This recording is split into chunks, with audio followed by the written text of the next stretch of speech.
سرکار علیہ الصلوۃ والسلام فرماتے میں نے بڑا عجیب خواب دیکھا۔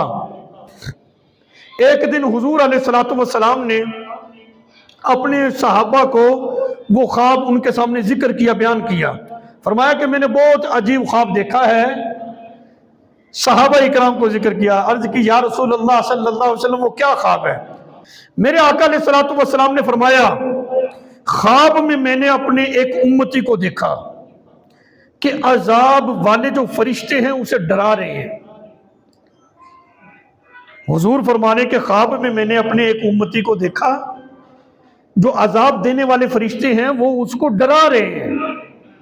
تو کہتے ہیں کہ اتنے میں میرے اس امتی کا وضو آیا، وضو کرتا تھا نا نماز کے لیے، تلاوت قرآن کے لیے، یہ وضو والی نیکی آئی اور اس وضو والی نیکی نے میرے اس امتی کو اس عذاب دینے والے فرشتوں سے بچا لیا۔